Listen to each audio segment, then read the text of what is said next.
Hi, my name is Beatrice Dorn. I work at the nonprofit clinic here at the law school. I've also worked for many years on the issue of same-sex marriage. Since in the next couple of weeks there's likely to be a big opinion from the Supreme Court on this issue, and since shortly after that you're going to be a law student and probably shortly after that a lawyer, we thought that you might like just a little bit of kind of background information. It might help you take in the news reports and maybe read the opinion and look at this a little bit more from the perspective of your soon-to-be profession. One of the issues that will garner a lot of attention is how the court will define the fundamental right to marry and whether it includes same-sex couples in how it defines that right.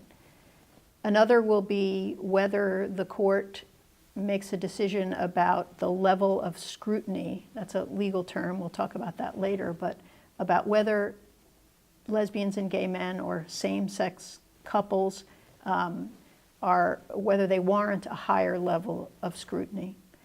And finally, another issue that many people will be looking to is whether the whole issue of sex discrimination comes into play at all in this case. So the appeal in the Obergefell case is about 4 state court constitutional amendments from the states of Ohio, Michigan, Tennessee, and Kentucky. And those amendments restricted marriage in those states to a man and a woman. And they also prohibited in those states the recognition of any marriage that was validly entered in a different state that's not between a man and a woman. In other words, if a same-sex couple married in a state where they're permitted to marry and moved to one of those states or went back home to one of those states, their marriage will not be recognized under those states. The Sixth Circuit Court of Appeals upheld those restrictions, which was a departure from every other circuit court opinion up to that time, which had held similar restrictions unconstitutional. So there are 4 separate cases at the Supreme Court, one from each of these states, and 2 of them actually involve the recognition issue. They involve couples that married in other states. The others involve the right to marry. So we'll distinguish those as the right to marry versus recognition. The court certified 2 questions since it has these 2 issues. One was whether the Constitution requires those states to actually issue marriage licenses to couples. And the other was, if you find no on that, are they nevertheless required to recognize marriages that are validly entered in other states?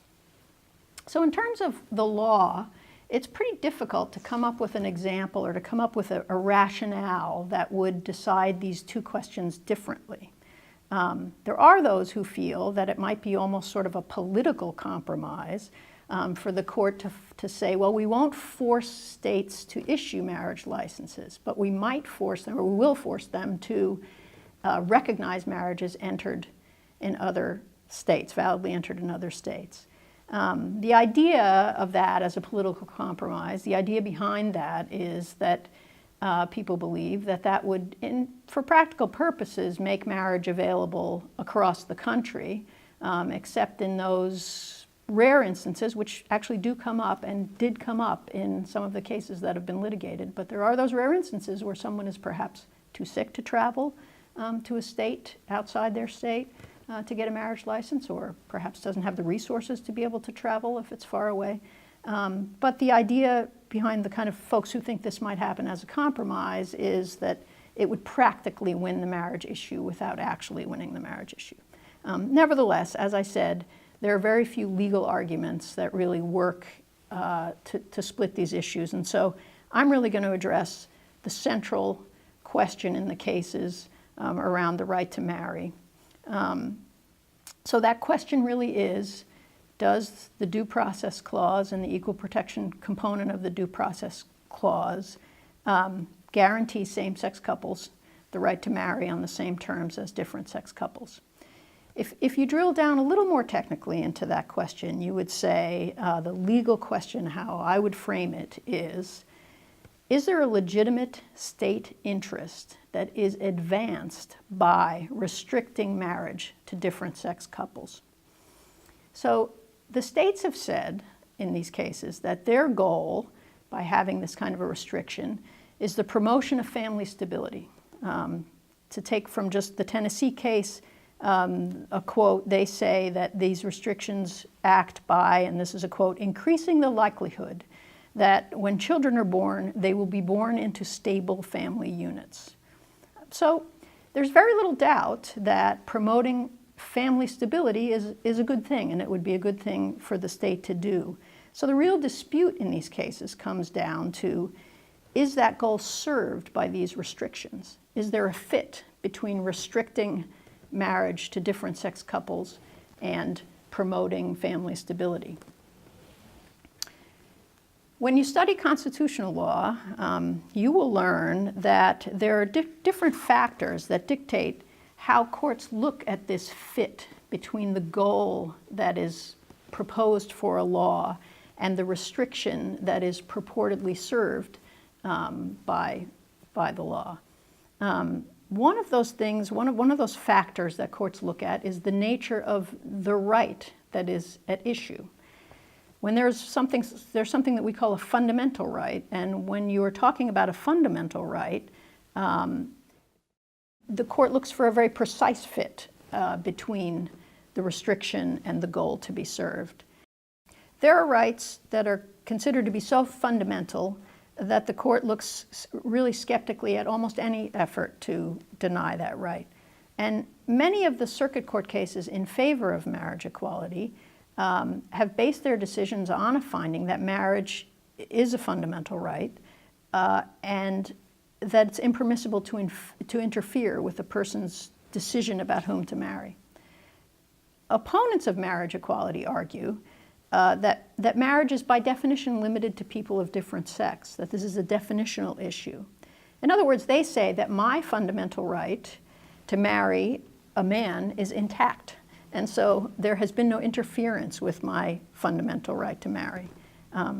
This is an example that will come up again and again in your law school education, actually. You could see how the outcome is dictated by how you frame the definition of the right.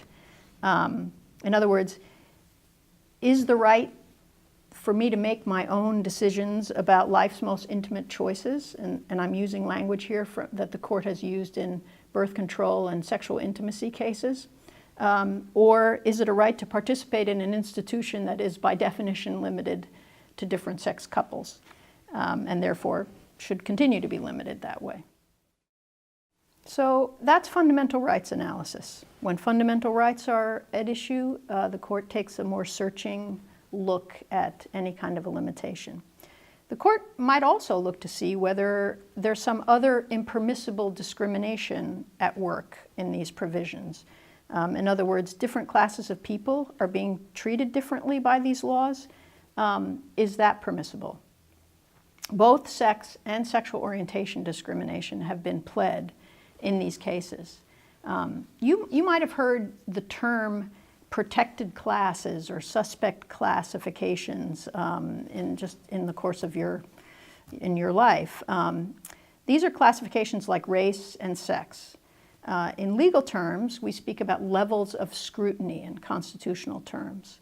In other words, when a law classifies according to a quality that has a discriminatory component to it, courts look more carefully at this fit that I mentioned earlier between the purpose that the law purportedly serves and the restrictions that it imposes on people differently.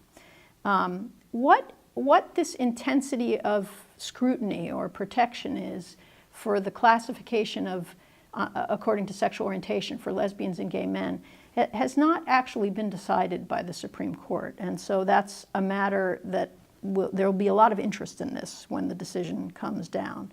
Many people feel very strongly about the symbolism of including sexual orientation or including lesbians and gay men in this kind of protected group, and many people really are hoping for a finding that there's higher scrutiny. So this really will be a closely watched aspect of this case.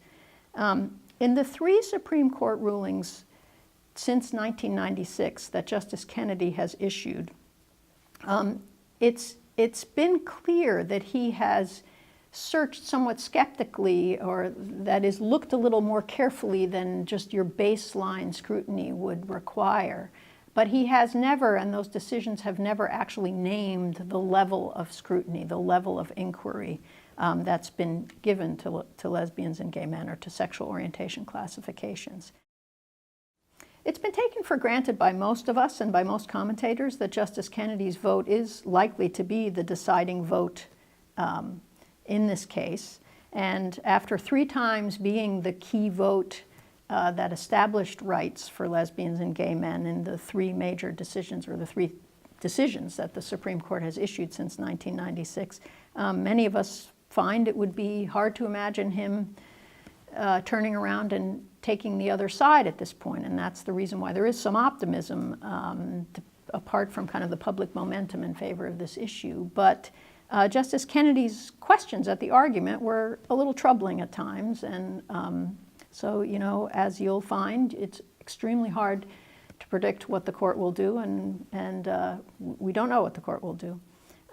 There are some others who think that Justice Roberts might actually swing this simply because he's understood to have a sense of history, and perhaps he will feel like it would be on the wrong side of history to rule against marriage equality.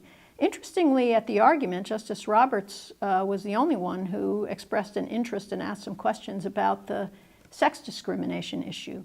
And so the last thing I'd just like to highlight for a moment is that you've heard probably very little or thought very little about this as a sex discrimination issue, but there are those of us, and I'm included in this, who have long thought that on purely facial grounds, this is a sex classification, and this is sex discrimination, for the simple reason that there's really no more basic facial sex discrimination in the law than to say that I can do something if I am of one sex and I can't do it if I'm of the other. And the basic thing is that I can marry a woman if I'm a man, but I can't marry a woman if I'm a woman.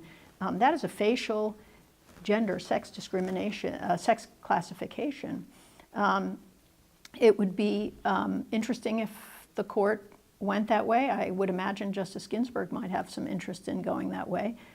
Some folks feel that that would kind of deprive the gay community of a kind of victory, or of a victory on their own terms. I have to say, I'm sure we also would take a victory on any legal grounds, but I actually don't feel that way. I actually think that that might be, in a certain way, a very accurate reflection of what is really at play, particularly since laws don't really ask you about whether it's a romantic relationship or a sexual relationship that you're entering when you marry. They simply ask your sex, and after that, the government stays out of it. So that's an interesting little thing to watch as well.